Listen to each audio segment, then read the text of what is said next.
कार्यालय में हर मंगलवार को होने वाली जनसुनवाई के सकारात्मक परिणाम सामने आने लगे हैं। यहां पहुंच रहे शिकायतकर्ताओं को ताबड़तोड़ इंसाफ मिल रहा है। जनसुनवाई में कलेक्टर इलैयाराजा टी हो या ना हो, अधिकारी अपनी जिम्मेदारी और कर्तव्य का निर्वहन पूरी निष्ठा से करते हैं। इन सब का श्रेय इंदौर कलेक्टर इलैयाराजा को ही जाता है। गरीबों के मसीहा और उनका दर्द जानने वाले इंदौर कलेक्टर इलैयाराजा टी अन्य कामों में व्यस्त होने के कारण आज जनसुनवाई में नहीं पहुंचे थे। उनकी गैर मौजूदगी में भी अन्य अधिकारियों ने अपना काम पूरी ईमानदारी से किया और गरीबों की समस्याएं सुनी। आज भी जनसुनवाई में कई मामले आए। इन मामलों को अधिकारियों ने सुना और उसका समाधान किया। मंगलवार को इंदौर कलेक्ट्रेट कार्यालय में हुई जनसुनवाई के दौरान गांधीनगर रहवासी संस्था का आपसी विवाद भी देखने को मिला, जिसमें संस्था के सदस्य और पदाधिकारी एक दूसरे पर आरोप लगाते हुए नजर आए। वहीं अपर कलेक्टर ने गांधीनगर की जमीन को विवादित बताते हुए जांच के आधार पर कार्रवाई करने की बात कही। जनसुनवाई में गांधीनगर रहवासी संघ के सदस्यों की आपसी खींचतान देखने को मिली, जिसमें गांधीनगर रहवासी संघ नामक संस्था के कई सदस्य कलेक्टर के पास प्लॉट ना मिलने की शिकायत लेकर पहुंचे।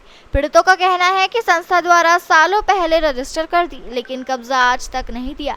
इसके बारे में सदस्यों ने सहकारिता विभाग में भी कई बार शिकायत की, लेकिन सहकारिता विभाग के अधिकारी भी लेन देन कर मामले को दबा देते हैं। उनका आरोप है कि नेता और अधिकारियों के दबाव में जांच रिपोर्ट पर आज तक कोई कार्रवाई नहीं की गई है। मैं जीतन अग्रवाल, मेरे पिता का प्लाट है सत्यनारायण अग्रवाल मूलचंद के नाम है। आज इंदौर की सबसे पुरानी संस्था है गांधीनगर सहकारी ग्रामीण संस्था, जिसके पास शासन ने 441 एकड़ भूमि दी है, मगर वो सदस्यों के हित के लिए दिए, मगर हित का कोई अभी तक कार्य नहीं हुआ है। क्योंकि कई लोगों के प्लाट, एक लोगों को 4-4 प्लाट दे दी है, कई लोगों को रसीदें भी दे दी है, कहीं को कवाले दे दिए हैं, कहीं को रजिस्ट्री कर दी है, मगर उनको कब्जा नहीं मिला है। ऐसे कई हज़ारों सदस्य जो आज प्लाट के लिए और न्याय के लिए जो है दर भटक रहे हैं, मगर वो एक एक करके जा रहे थे, कोई सुनवाई नहीं होती थी। क्योंकि सब जगह संस्थाओं की सेटिंग है। क्योंकि सहकारिता विभाग में कोई भी शिकायत लेके जाता है तो उसका सौदा हो जाता है संस्था से कि साहब शिकायत है, क्या करना है, एक राशि तय हो जाती है, उस संस्था का शिकायत को साइड में पटक दिया जाता है। हम लोगों ने एक संगठन किया, हमारा संगठन का नाम है गांधीनगर सहकारी संस्था पीड़ित संघ। हम लोग यहाँ पर आज एकत्रित हुए हैं और संगठन के साथ ही जो लोग न्यायिक हैं, जिनको प्लाट मिलना चाहिए, हमारा कलेक्टर महोदय से यही निवेदन है कि इतनी पुरानी संस्था है और शासन द्वारा भूमि प्राप्त है, तो सदस्यों को प्लाट अभी तक क्यों नहीं मिल पाया है, उसके जवाब के लिए हम आए थे। और आज सालों से बरसों से आज लोगों सदस्य आ रहे हैं, तो कार्य क्यों नहीं हो पा रहा है। जिन अधिकारियों ने काम नहीं किया उनके बारे में हमें कलेक्टर साहब को जानकारी देनी है कि जो अधिकारियों जो आज तक सालों से आवेदन दिए, उस आवेदनों को आज तक साइड में क्यों पटक दिया गया है। अभी 2 वर्ष पहले धारा 59 के अंदर जांच हुई, जांच के अंदर 425 पेज की अनियमितता का जांच प्रतिवेदन हुआ, मगर उस जांच प्रतिवेदन को गला दिया गया है। कारण ये रहा है कि यदि उस जांच प्रतिवेदन में कार्रवाई होती तो संस्था के अंदर पूरी कार्यकारिणी जो आज जेल के अंदर जाती, तो इसमें कहीं ना कहीं किसी बड़े व्यक्ति का हाथ है, जिस कारण से अभी तक कोई कार्रवाई नहीं हो पा रही है। आप लोगों को जो वो कारण हमें बताइए ना, जो निरस्त करें वो बिना जानकारी निरस्त करें। क्या होता है, यदि किसी कारण प्लाट हमें दिया गया, हम सदस्य बने, वहाँ संस्था में जाकर हमने आवेदन दिया है, यदि हमारा प्लाट निरस्त किया है तो लिखित में हमारे पास लेटर आता, 1 बार 2 बार 3 बार सूचना आती, मगर कोई सूचना नहीं, बिना सूचना के प्लाट निरस्त कर दिया है। 8 लोगों के प्लाट है तो संस्था ने जब दिया उसको सोचना चाहिए 8 लोगों को प्लाट देना है। इसमें किसी व्यक्ति गलती थोड़ी है। तो संस्था ने जब प्लाट बेचा था, जब उसको जानकारी नहीं थी क्या। आज संस्था के नियम उपनियम जो बने हैं वो संस्था को मालूम है, सदस्य को थोड़ी मालूम कि नियम क्या बने हुए हैं। यदि संस्था ने 8 लोगों को प्लाट बेचे हैं तो संस्था की गलती है कि उसने 8 लोगों को प्लाट क्यों बेचे हैं। और प्लाट जब निरस्त करें तो सदस्य की उसने सूचना थोड़ी करी है, सदस्य को सूचना करना थी, उसको 3 बार। आज किसी व्यक्ति को सुनने का अधिकार है, बिना अधिकार दिया प्लाट निरस्त कर सकते हैं। आज हमने ज्ञापन नहीं दिया है, क्योंकि यहाँ पर जब भी ज्ञापन देते हैं किसी निजी अधिकारी को रेवड़ी देके चुपचाप भेज देते हैं। हमें सिर्फ कलेक्टर महोदय वो कारण हमें बताइए ना, जो निरस्त करें वो बिना जानकारी निरस्त करें। क्या होता है, यदि किसी कारण प्लाट हमें दिया गया, हम सदस्य बने, वहाँ संस्था में जाकर हमने आवेदन दिया है, यदि हमारा प्लाट निरस्त किया है तो लिखित में हमारे पास लेटर आता, 1 बार 2 बार 3 बार सूचना आती, मगर कोई सूचना नहीं, बिना सूचना के प्लाट निरस्त कर दिया है। 8 लोगों के प्लाट है तो संस्था ने जब दिया उसको सोचना चाहिए 8 लोगों को प्लाट देना है। इसमें किसी व्यक्ति गलती थोड़ी है। तो संस्था ने जब प्लाट बेचा था, जब उसको जानकारी नहीं थी क्या। आज संस्था के नियम उपनियम जो बने हैं वो संस्था को मालूम है, सदस्य को थोड़ी मालूम कि नियम क्या बने हुए हैं। यदि संस्था ने 8 लोगों को प्लाट बेचे हैं तो संस्था की गलती है कि उसने 8 लोगों को प्लाट क्यों बेचे हैं। और प्लाट जब निरस्त करें तो सदस्य की उसने सूचना थोड़ी करी है, सदस्य को सूचना करना थी, उसको 3 बार। आज किसी व्यक्ति को सुनने का अधिकार है, बिना अधिकार दिया प्लाट निरस्त कर सकते हैं। आज हमने ज्ञापन नहीं दिया है, क्योंकि यहाँ पर जब भी ज्ञापन देते हैं किसी निजी अधिकारी को रेवड़ी देके चुपचाप भेज देते हैं। हमें सिर्फ कलेक्टर महोदय से मिलना है, कलेक्टर महोदय से हम बात करेंगे।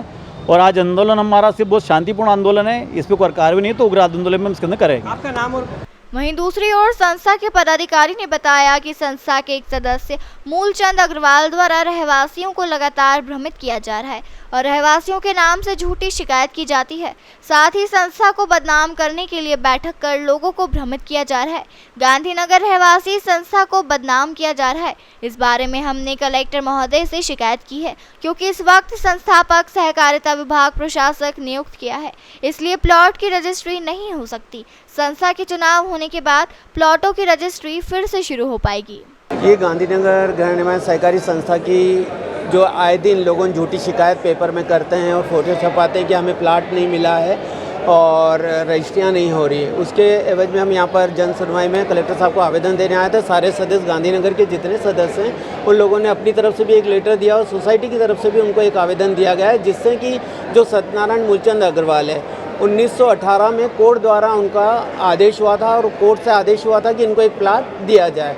तो 2020 में उन्हें एक प्लाट 690 नंबर का दिया, मगर उसके बाद भी वो उस प्लाट पे कब्जा नहीं करना चाहते हैं और झूठी शिकायत करते हैं और पेपर में छपाते हैं कि मुझे प्लाट नहीं दे रहे। और जो सदस्यों को हम ऑलरेडी प्लाट दे गए उन्हें झूठा बोल के बुलाते हैं, मीटिंग करते हैं और उन सदस्यों द्वारा आपत्ति लगवाते हैं, मगर वो सदस्य आज भी यहाँ आने को तैयार नहीं है। जब हम उन्हें सोसाइटी में बुलाते हैं मगर आते नहीं हैं। उनके मकान बन चुके हैं, उनको प्लाट का कब्जा दे चुके हैं। रजिस्ट्री की बात करते हैं तो रजिस्ट्री जब तक अभी सोसाइटी अभी क्या है, प्रशासक बैठा हुआ है, सोसाइटी के चुनाव होने के पश्चात कलेक्टर ने हमें आश्वासन दिया हुआ है कि जैसे ही आपके चुनाव हो जाते हैं उसके बाद में, और जो हमारे लोकल हमारे राजनीति वाले हैं, जो हमारे संरक्षक हैं, उन लोगों ने भी हमें आदेश करा हुआ है कि आपकी रजिस्ट्री शीघ्र खुलेंगे, जिससे सदस्यों की सारी रजिस्ट्रियाँ हो चुकी हैं। हम चाहते हैं मूलचंद जो झूठी अफवाह करता है उसका सदस्यता से नाम ही हटा दिया जाए।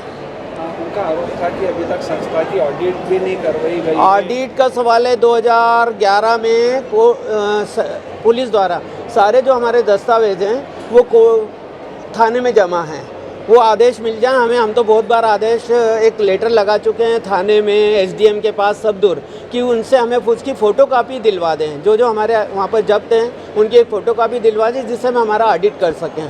वहीं दूसरी ओर इस बारे में अपर कलेक्टर अभय बेडेकर ने कहा कि गांधीनगर संस्था को दी गई रहवासी जमीन के मामले में प्रकरण न्यायालय में विचाराधीन है। संस्था के दोनों पक्षों को सुनने के बाद न्यायालय के निर्णय के आधार पर कार्रवाई की जाएगी। गांधीनगर सोसाइटी का बेसिकली विवाद तो वो ज़मीन शासकीय है या नहीं, इस बात पर चल रहा है। इसमें कोर्ट में भी प्रकरण लगा हुआ है, तो जब तक वो डिसाइड नहीं होगा तब तक उसमें कुछ भी डिसाइड नहीं होगा। बहरहाल इंदौर कलेक्टर कार्यालय में हर मंगलवार को होने वाली जनसुनवाई के सकारात्मक परिणाम सामने आने लगे हैं। इंदौर से द नेशन टाइम्स की रिपोर्ट।